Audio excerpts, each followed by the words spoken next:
Hello, and welcome to the Love Your Work Life podcast. I'm your host, Elissa Shuck. Whether you're going for that next promotion, looking for a job, or making a career pivot, I'll teach you how to navigate it all so you can have the career you want.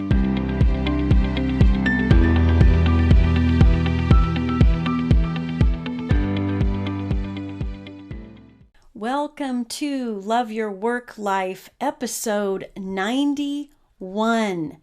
Before I get started, I want to remind you to go to my website, elissashuck-careercoach.com, and check out the new page I've added, which lists all of the upcoming webinar events that I'm doing. You'll want to jump into how to feel better at work, whether that's landing a new job or navigating some of the drama or toxicity where you work.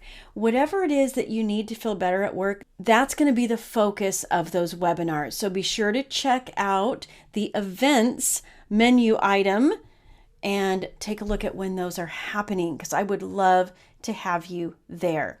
The replay links will also be posted there. So if you can't register, then you can always jump on there and get access to the replay. All right, let's get into today's topic. If you'll recall, last week I talked about Ikigai, and it was the launch of this multi-episode series I'm doing on Japanese principles and how they apply to our work life. We talked about the 4 components: contribution, passion, career, and talent.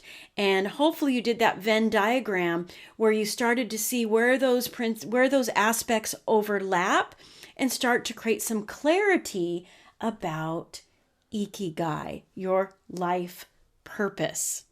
This week, I'm talking about the principle of Oubaitori. This is a very interesting one, and I think the perfect follow-up to Ikigai, because it is the art of never comparing yourself to others. Isn't it interesting that once we start aiming for our life purpose, that we start comparing ourselves to other people? How is our life purpose measuring up? Are we achieving things fast enough? And oftentimes when we start asking ourselves these very unproductive questions, it's because we're comparing ourselves to someone else. We're comparing our journey to someone else. Not helpful. And what I love about this principle, Oubaitori, is that it comes from 4 flowering trees: the cherry tree, the plum tree, the peach tree, and the apricot tree. All very beautiful, and they bloom alongside each other, but they do it at different times. They do it in different manners. And so what this principle is really teaching us, that you in and of yourself are a beautiful, wonderful, worthy person.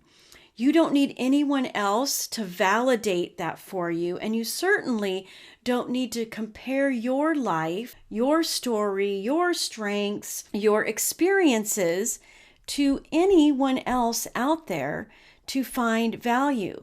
And listen, we all do this.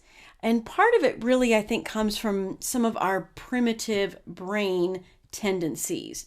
We want to fit in. We want to be part of something, and that's all good. But when you're turning it on yourself and doing it in such a way that diminishes who you are, because one of the favorite things my coach says, because of compare and despair, then it's not serving you. And you won't ever achieve that life purpose as quickly and easily as you would normally if you're self-sabotaging because you're comparing yourself to other people. You have your own set of wonderful qualities. Even as an entrepreneur, I'm hanging out on LinkedIn all the time. Who else is hanging out there? Other career coaches. So the natural tendency to want to compare and contrast and live in that space is normal. But that's why we do things, we create habits to help us override that natural tendency. And a principle like Oubaitori can help us, can center us, can help us realize that we can be who we are as we are and not compare ourselves to other people. So how do you do that? Well, the first step, I really believe, is finding your own value. I coach on this all the time. When someone is stuck in a toxic work environment or feel like they are being held back or lacking a challenge in their current role, sometimes it's really hard to find your value because it's been squished down by other people or believing the stories that other people have spoken over us. So step one is to find your value. And one of the best ways that I know to do this is to start looking for accomplishments and results that you've created. It will reinforce the fact that you are contributing, that you are making a difference. Maybe you even categorize it. I think sometimes it's easier to kind of start with an accomplishments download, and anything that feels good, write it down. If you have trouble thinking of anything, and that's common too, what I suggest you do is write down any accomplishment, professional or personal, that stands out in your mind. It could be ages ago, it could be yesterday, but anything that stands out that feels like something that you could relive again emotionally, just experience it again in your mind, the feelings of it, the smells, the place you were, all of it. When you relive it, then you will be celebrating it, and that emotion that you're experiencing again will change your brain chemistry. It will help you turn on higher levels of critical thinking so that once you write down the details of one accomplishment, other ones will start rolling, and you start asking yourself great questions like, what if I did know my favorite accomplishment? Or you look at the different roles that you had, and maybe you find an accomplishment for each one of those and start with the jobs that you had. Or maybe you start with the people. What are the relationships that you really appreciated? What were the things that you did together as a team that you feel really good about and that you can count as an accomplishment in your own life? It will take some work, but it's totally worth it, because when you do it, you're starting to find and appreciate your own value. And that leads to the next step that I want to offer you to help you live in a place where you're not comparing yourself to other people. And that is, what is your unique story? No one else has your story. No one else has lived the life that you've lived, personally or professionally. And there are people's lives that you've impacted and touched simply because you exist on this planet as your own self, a human being, doing the things you've done, saying the things you've said, and the experiences that you've had. Start to take your accomplishments and weave them into a story. I love this, especially as it relates to making a career transition, because you're going to want to know this anyway. And what's really cool is when you start thinking about your story, you start finding the common threads. You start taking that value and you start seeing how if you hadn't done this, it wouldn't have led to that. And this value helped you succeed in this particular role. And the fact that you dealt with that challenging personality gave you an experience to handle it better with a new challenging personality in the future. So this story starts unfolding because you're recognizing your value. Next, as you are looking at your value and your story, you will start to see certain things pop up, certain aha moments that are strengths. The psychologist Donald Clifton says, if you are attracted to something, if there's an interest that you have, if there's something that you just seem to keep gravitating to, it's an indication that it's already a strength.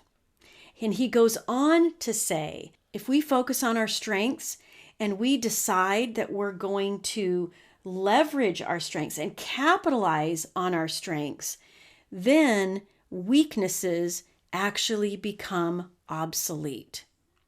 Wouldn't that be awesome?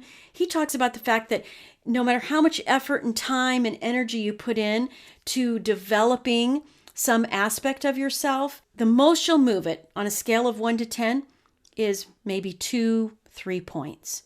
So why would you spend all your time and energy moving something that is a 2 or 3 only to get it to 5?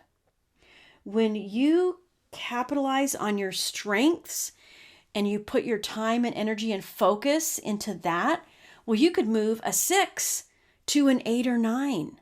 Really, really good here. And when you're focused on your own strengths, it's much easier to let go of what other people's strengths are and to really run your own race. It's such an important aspect of living this life where we're not comparing ourselves to others. We know what we know about us. You know what you know about you. So capitalize on it. Once you find your value and you have a clear idea about your story and you have identified your strengths and you're ready to capitalize on them and take them to a new level, this is where you focus on your own growth and potential. Your own potential is different than someone else's potential, and it doesn't mean yours is better than or worse than someone else's or vice versa. Your potential is yours alone. One of the greatest privileges of my life, leading and managing teams, was that I latched on to this idea of coaching, even though I'm not an athlete. The idea of helping people achieve their full potential is one of the greatest pleasures of my life. Doing it inside corporations and doing it as a coach now, because that potential has so much possibility woven into it. There's so much that you can do, that you can take what you want from the accumulated value of your career and move it into other areas. That there's actually tons of possibilities for you instead of limitations. But this commitment to focus on your growth and your potential is the way you just kick it up a notch. It's the way you elevate. And when you find it and you invest in it, that's when you know that you can just listen to yourself and what feels good and right and easy and best in your own moment, and leave other people's opinions, leave the compare and despair behind. You just don't have to go there. There's a quote by Steve Jobs that says, "Have the courage to follow your heart and intuition. They somehow already know what you truly want to become." And it's so true. Nobody else knows you like you know you. But you need to stop listening to that voice.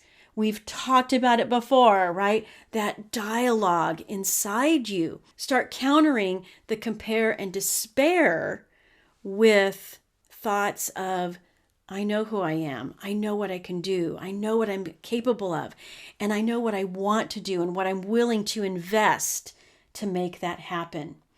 Listen, not comparing yourself to other people doesn't mean you don't desire more or that you stop pursuing more. What it does mean is the things you want, the things you're drawn to, and the things that you want to pursue are because you want to be the best you possible. You want to leave nothing on the field.